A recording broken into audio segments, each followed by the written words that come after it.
요나서 4장 6절에서 11절까지 말씀입니다. 우리는 어제 요나의 관점에서 말씀을 좀 생각해 보았습니다.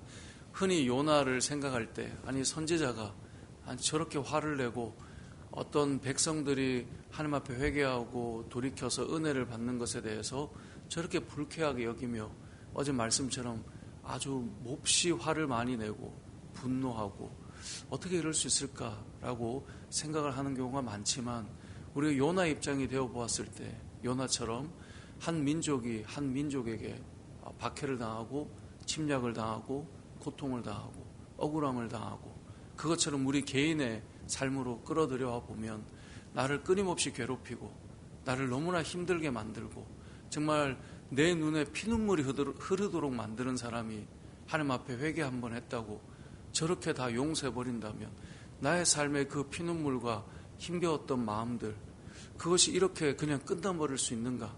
이건 우리가 요나 입장이 되어 본다면 우리가 객관적으로 떨어져서 그냥 성경의 이야기로, 원리로, 신학적인 내용으로 해석하는 것이 아니라, 내가 그런 상황이라면 저렇게 어떻게 넘어갈 수 있나?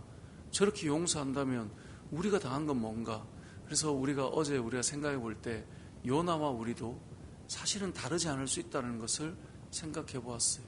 우리도 어쩌면 더하면 더했지, 저런 사람들을 내가 하나님께서 저렇게 받아들여 주신다면 나의 억울함은 누가 풀어주는가? 이런 생각들을 저도 할 수 있고 여러분들도 할 수 있는 것이 다 요나의 입장인 거예요. 열왕기하에 보면 요나는 북이스라엘의 선지자로 등장했고, 그랬던 요나가 이렇게까지 다시스로 도망가고 니느웨로 가고 싶어 하지 않고 하는 것이 갑작스럽게 일어나는 것이 아니라, 우리도 또 여러분들도 또 이 땅을 살아가는 모든 사람들이 어쩌면 요나와 다르지 않은 삶을 살아갈 것이라는 것을 생각해 본 것이죠. 자, 그렇다면 우리도 요나와 다르지 않을 것 같다라고 끝낼 수 없도록 하나님께서 그래도 또 질문함에 던지시는 말씀이 오늘 이 안에 있고, 그래서 오늘 말씀은 우리의 마음이 하나님의 마음처럼 얼만큼 따라갈 수 있는가는 사실은 참 장담하기 어렵고 또 말하기 어렵지만, 그래도 오늘 말씀에 하나님께서 하나님의 마음을 보여주는 것은 요나가 하나님의 마음을 이해하기를 원하는 것이고, 우리가 그러한 형편과 삶에서도 하나님의 마음을 조금이라도 따라오도록 말씀하고 있는 것인데요.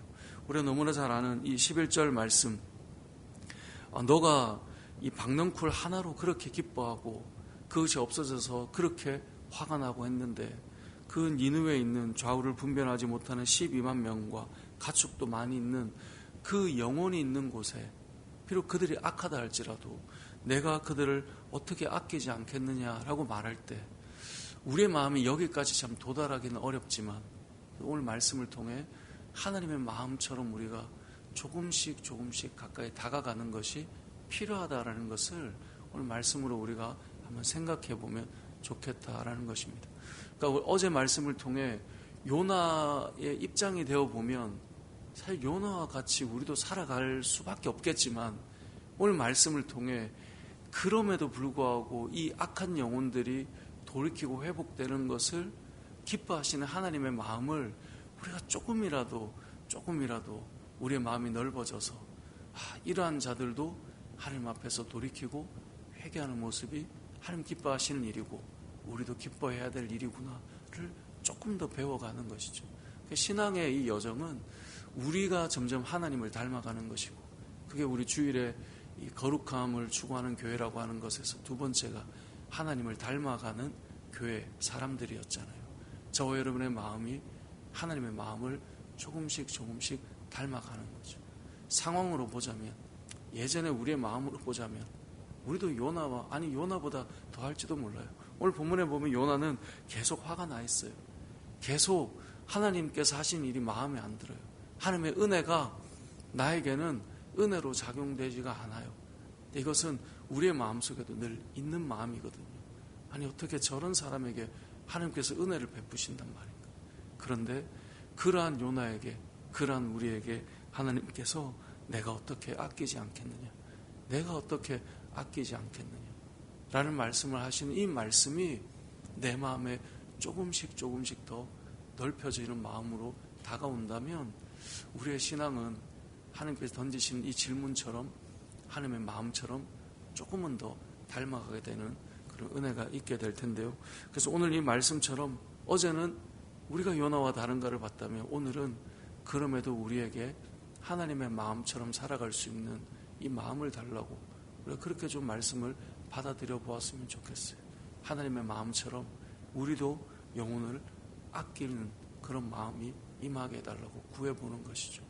또 한 가지 그렇게 되기 위해서 우리가 기억해야 될 것은 우리는 그러면 예수님의 그 은혜, 하나님의 은혜를 경험하기 전에 우리는 어떤 사람이었는가를 생각해 볼 필요가 있어요. 우리가 보통 분노하고 화내는 이유는 나는 선의 위치에 있고 상대는 악의 위치에 있기 때문에 우리는 많이 화를 낼 수 있는 위치라고 생각해요. 우리는 당한 자이기 때문에, 우리는 피해자였기 때문에 이래도 마땅하다라고 하는 생각을 가지고 살아가곤 하는데요. 하나님 앞에서 우리를 세워보면 우리는 사도 바울이 고백한 것처럼 바울처럼 하나님 앞에 온전히 쏟아부은 사람이 어디 있습니까? 그런데 그는 스스로를 늘 고백하죠. 나는 죄인 중에 괴수라고. 그렇기 때문에 그에게 이 은혜는 누구보다 크게 작용했고 그 은혜에 대한 반응과 헌신이 누구보다 컸던 거예요. 사람이요 고마움이 클수록 그 반응은 더 크기 마련입니다. 어제 이제 수원에서 신년 할예배 감사 예배를 노회 목사님들이 다 모여서 예배드리고 그리고 이제 몇몇 교회를 이렇게 좀 다니면서 여러 목사님들과 얘기를 좀 나누고 근데 이 목회자들과 삶을 나누다 보면 깨닫는 것이 있어요. 그분들이 왜 그렇게 하나님 앞에 평생의 삶을 헌신하고 살아가는가? 결국은 자신이 받은 은혜에 대한 고백이 얼마나 크냐에 따라서 그 일들을 또 감당하고 가시더라고요. 그래서 저 자신을 돌아보고 생각해 봤어요. 은혜 받기에 마땅한 삶을 나는 살아왔다라고 생각한다면 나의 마음에는 꿈틀거리는 교만과 여러 생각이 들겠지만 어쩌면 저 믿음의 선배들, 믿음의 어른들 또 먼저 목회의 길을 걸었던 저분들의 모습 또 그 이야기들을 들으면서 생각이 드는 거죠. 내가 받은 은혜가 얼마나 컸나. 내가 마치 아수르 사람이었다는 것을 생각해 본다면 내가 그런 사람이었지라고 생각하게 된다면 저들도 은혜 받아야 되는데 이런 마음으로 바뀌어지지 않을까. 바울이 그렇게 복음 전하고 수많은 믿음의 사람들이 복음 전할 때 늘 먼저 깨닫는 것이 있었죠. 내가 너무나 큰 죄인이었는데 하나님의 은혜를 입어서 이런 은혜 가운데 살아가고 있구나. 내게 만약에 예수님이 없었다면 나에게 소망이 있었을까. 이런 인생이었기 때문에 우리는 사실 니느웨에 대한 불편한 마음이 시작되기 전에 내가 니느웨와 같았고 내가 아수르와 같았기 때문에 그 은혜가 저들에게도 임하고 있구나로 적용이 되어야 하나님의 마음이 하나님의 은혜가 우리에게 임하고 저들에게 흐르게 된다라는 것인데요. 말씀을 정리해 보면 오늘 본문을 통해 우리는 두 가지를 생각해 보면 좋겠어요. 첫 번째는 내 마음이 하나님의 마음처럼 한 걸음 더 넓어졌으면 좋겠다.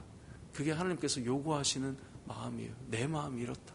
내가 어떻게 아끼지 않겠느냐. 이건 너도 아껴 라고 강요하는 것이 아니라 하나님의 마음을 하나님께서 요나에게 아버지의 마음을 보여주고 있는 것이죠.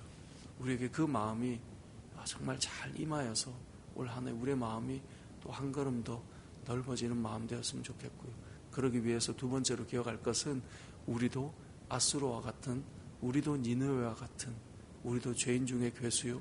우리도 우리의 인생을 보면 우리로 인해 많은 이들이 고통을 받았고 우리의 말로 인해 우리의 삶으로 인해 어려움을 받았고 이렇게 만들었던 사람이 사실상 우리였고 그런 우리를 구원하신 하나님의 은혜를 입은 자답게 은혜에 합당한 삶을 살아가며 이제 올 한 해를 이렇게 열어가는데 사실 여타교회들은 새해를 시작할 때 신년 특별 새벽 기도회를 한 주, 두 주, 세 주 이렇게 많이들 하시는데 우리가 새해를 시작하면서 우리의 마음속에 정말 하나님 앞에서 하나님의 마음을 더욱더 닮아가고 또 우리가 받았던 은혜를 잊지 않고 또 이렇게 믿음으로 은혜로 하늘을 열어가는 저와 여러분의 삶 또 우리 은혜 울림교회가 되시길 주님의 이름으로 축복합니다. 아멘.